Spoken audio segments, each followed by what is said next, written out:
Welcome to my channel.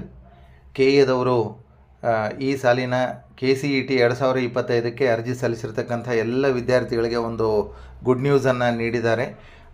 CET 2025ರ ಅರ್ಜಿ ನಮೂನೆಯಲ್ಲಿ claimed verified or claimed not verified or not claimed ಎಂದು claim ಸರ್ಟಿಫಿಕೇಟ್ನಲ್ಲಿ ಮುದ್ರಿತವಾಗಿರ್ತಕ್ಕಂಥ ಅಭ್ಯರ್ಥಿಗಳ ಗಮನಕ್ಕೆ ಒಂದಿಷ್ಟು ಮುಖ್ಯವಾಗಿರ್ತಕ್ಕಂಥ ಸೂಚನೆಗಳನ್ನು ನೀಡಿದ್ದಾರೆ. ಈಗಾಗಲೇ ಯಾರೆಲ್ಲ ಮಾರ್ಚ್ 1ರಿಂದ 20ರವರೆಗೆ ದ್ವಿತೀಯ PUCಯ ವಾರ್ಷಿಕ ಪರೀಕ್ಷೆಯನ್ನು ನಡೀತಿದೆ, ತಾವು ಅಟೆಂಡ್ ಮಾಡ್ತಕ್ಕಂಥ ಎಲ್ಲ ವಿದ್ಯಾರ್ಥಿಗಳಿಗೆ ಒಂದು ಮುಖ್ಯವಾದ ಸೂಚನೆಯನ್ನು KEದವರು ನೀಡಿದ್ದಾರೆ. ಸದ್ಯದಲ್ಲಿಯೇ ದ್ವಿತೀಯ PUC ಪರೀಕ್ಷೆಯ ಪ್ರಾರಂಭವಾಗ್ತಕ್ಕಂಥ ಹಿನ್ನೆಲೆಯಲ್ಲಿ ಇನ್ನೂ ಯಾರೆಲ್ಲ ಅರ್ಜಿಯನ್ನು ಸಲ್ಲಿಸಿ ಈ ಕ್ಲೇಮ್ಡ್ ವೆರಿಫೈಡು ಕ್ಲೇಮ್ಡ್ ನಾಟ್ ವೆರಿಫೈಡ್ ಅಂತಕ್ಕಂಥ ಅಭ್ಯರ್ಥಿಗಳು ಏನೆಲ್ಲ ದಾಖಲೆಗಳನ್ನು ತಮ್ಮ ತಮ್ಮ ಕಾಲೇಜಿನ ಪ್ರಾಂಶುಪಾಲರಿಗೆ ಸಲ್ಲಿಸಬೇಕಾಗಿದೆ, ಯಾವುದೇ ಧಾವಂತವನ್ನು ಮಾಡಿಕೊಳ್ಬೇಡಿ.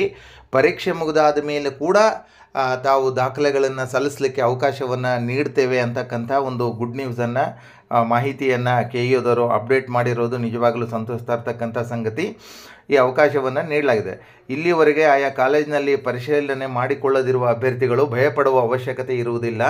ಹಾಗೂ 2ನೇ PUCಯ ಪರೀಕ್ಷೆ ಮುಕ್ತಾಯದ ನಂತರ ಪರಿಶೀಲನೆ ಮಾಡಿಕೊಳ್ಳುವುದು ಅಂತಕ್ಕಂಥ ಮಾಹಿತಿಯನ್ನು ಅವರು ನೀಡಿದ್ದಾರೆ. ವಿದ್ಯಾರ್ಥಿಗಳು ತಾವು ಇದನ್ನು ಗಮನಿಸಬೇಕು, ಮುಖ್ಯವಾಗಿರ್ತಕ್ಕಂಥ ಸಂಗತಿ.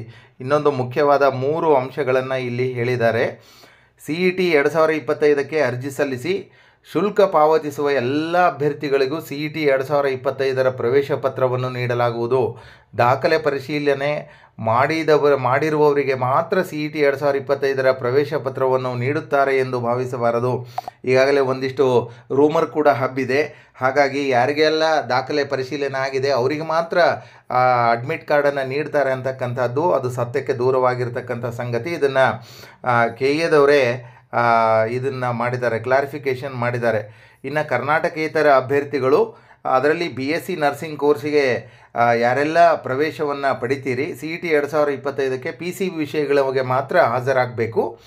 ಇಂಜಿನಿಯರಿಂಗ್ ಮುಂತಾದ ಕೋರ್ಸ್ಗಳ ಪ್ರವೇಶಕ್ಕೆ ಅವರು ಅರ್ಹರಾಗುವುದಿಲ್ಲ ಅಂತಕ್ಕಂಥ ಮಾಹಿತಿಯನ್ನು ಕೂಡ ಅವರು ನೀಡಿದ್ದಾರೆ. ಜೊತೆಗೆ ಅಧಿಸೂಚನೆಯನ್ನು ಕಂಪ್ಲೀಟಾಗಿ ಅಧ್ಯಯನ ಮಾಡ್ಕೊಳ್ರಿ ಅಂತ ಕೂಡ ಅವರು ಒಂದು ಸಜೆಷನನ್ನು ಕೂಡ ನೀಡಿದ್ದಾರೆ. ಇದು ಕರ್ನಾಟಕೇತರ ಅಭ್ಯರ್ಥಿಗಳಿಗೆ ಇರತಕ್ಕಂಥ ಮಾತ್ರ.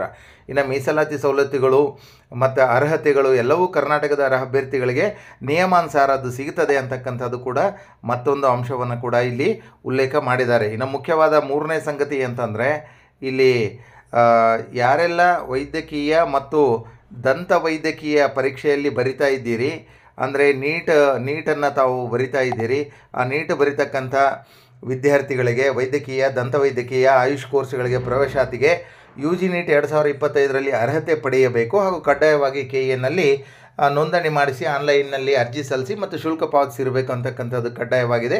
ಏಕೆಂದರೆ ಕೌನ್ಸಿಲಿಂಗ್ ಅಥಾರಿಟಿ KE ಇರೋದರಿಂದ ಕಡ್ಡಾಯವಾಗಿ ನೀಟ್ ವೈದ್ಯಕೀಯ ವಿಭಾಗದಲ್ಲಿ ಯಾರೆಲ್ಲ ಅಡ್ಮಿಷನ್ ಪಡಿಬೇಕಂತಕ್ಕಂಥವ್ರು ಇದ್ದೀರಿ ಅವ್ರಿಗೂ ಕೂಡ ಅರ್ಜಿ ಸಲ್ಲಿಸಲಿಕ್ಕೆ ಈಗಾಗಲೇ ಹೇಳಿದ್ದಾರೆ ಮತ್ತು ಮತ್ತೊಮ್ಮೆ ಕೂಡ ಅದನ್ನು ತಿಳಿಸ್ತಾ ಇದ್ದಾರೆ.